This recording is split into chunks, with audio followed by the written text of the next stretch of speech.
बहुत समय पहले की बात है कि किसी गांव में एक दुखी किसान रहता था जो अपनी जीवन की छोटी छोटी परेशानियों को लेकर हमेशा उदास रहता था और अपने दुख के बारे में लोगों को बताता फिरता था।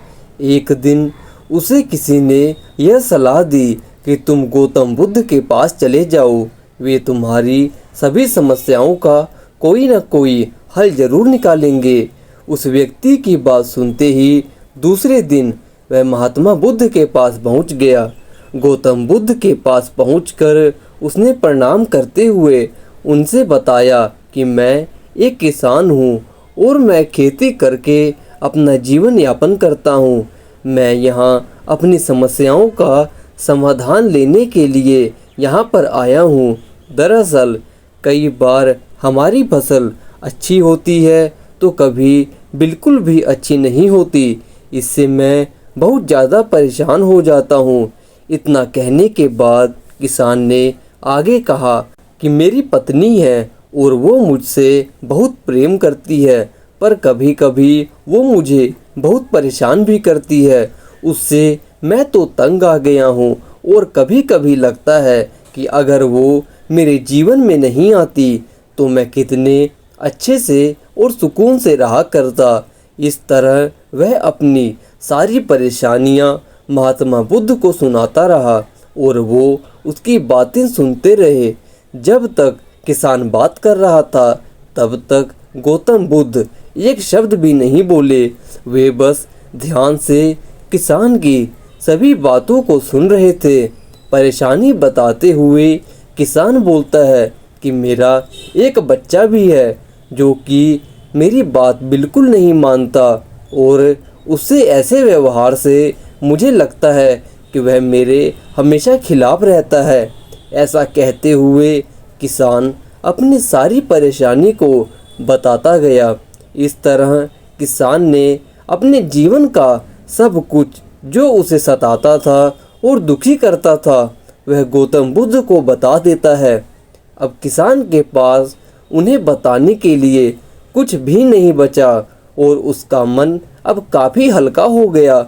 महात्मा बुद्ध से सब कुछ कहने के बाद वो उनसे अपनी परेशानियों के समाधान की उम्मीद लगाए वहीं बैठा रहा। काफ़ी देर तक गौतम बुद्ध के जवाब का इंतजार करने के बाद बेसब्र होकर किसान ने ऊंची आवाज़ में महात्मा बुद्ध से पूछा, क्या आप मेरी समस्या को लेकर कुछ नहीं कहेंगे? तब गौतम बुद्ध बोलते हैं, मैं तुम्हारी किसी तरह से मदद नहीं कर सकता। किसान ने गौतम बुद्ध से ऐसे जवाब की उम्मीद नहीं की थी। वो उनका जवाब सुनकर हैरान हो गया। उन्हें अपने कानों पर भरोसा नहीं हो रहा था। उसने भगवान बुद्ध से पूछा कि ये आप क्या बोल रहे हैं? क्या आप मेरी समस्याओं का समाधान नहीं कर सकते?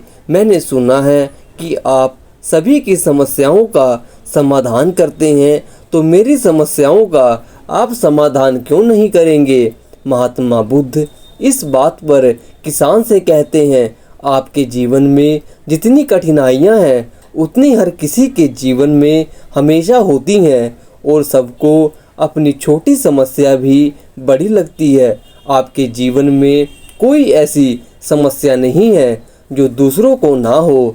हर व्यक्ति को अपने जीवन में सुख और दुख का सामना करना पड़ता है। हम चाहे जितनी भी कोशिश कर लें, लेकिन हमारे जीवन में सुख और दुख दोनों ही आएंगे और जाएंगे। कई बार हमारे अपने हमें बेगाने लगने लगते हैं तो कई बारी बेगाने लोग हमें अपने लगने लगते हैं। सभी का जीवन ऐसी समस्याओं में घिरा हुआ है जिसका कोई समाधान ही नहीं है। अगर किसी के जीवन से एक समस्या जाती है तो दूसरी समस्या अपने आप आ जाती है। ऐसे में तुम एक समस्या का आज समाधान कर लोगे तो तुम्हें कल दूसरी समस्या का समाधान करना पड़ेगा। यही जीवन का अटल सत्य है। बुद्ध की बातें सुनकर किसान को गुस्सा आ गया और वो उन्हें बोलता है कि लोग आपको महात्मा बुद्ध कहते हैं। मैंने लोगों से यही सुना। आप सबकी परेशानी को दूर करते हैं, पर मेरी समस्या का निवारण करने की बजाय आप मुझे फिजूल की बातें सुना रहे हैं। मैं आपके पास बहुत उम्मीद लेकर आया था, पर अब मुझे यह लग रहा है कि आपके पास मेरा आना व्यर्थ हुआ। मैंने जो भी आपके बारे में सुना था वो सब झूठ है। महात्मा बुद्ध को इतना कहकर किसान वहाँ से जाने लगता है। तभी उससे भगवान बुद्ध कहते हैं कि तुमने जो समस्या बताई है उसका समाधान मैं नहीं कर सकता, पर मैं तुम्हारी दूसरी परेशानी का निवारण जरूर कर सकता हूँ। बुद्ध की बातें सुनकर किसान हैरान हो गया और बुद्ध से कहता है कि मैंने जो समस्या बताई इसके अलावा मुझे कोई समस्या नहीं है, और हो भी तो उसका मुझे ज्ञान नहीं है। आपको अपने आसपास के लोगों को देखना चाहिए, क्योंकि बाकी लोग भी किसी न किसी चीज़ से परेशान और दुखी हैं। जीवन में सुख और दुख आकर ही रहेंगे, उसे कोई बदल नहीं सकता। बस तुम्हें दोनों ही स्थिति में खुद को काबू में रखना होगा। इससे दुख का असर तुम पर ज़्यादा नहीं होगा। ऐसे में तुम्हें यह सोचना छोड़ना होगा कि तुम्हारे जीवन में समस्या ना हो, तभी तुम हर समस्या का आसानी से सामना कर पाओगे। बुद्ध की बातें सुनकर किसान उनके पैरों में गिर गया और उनसे माफ़ी मांगने लगा।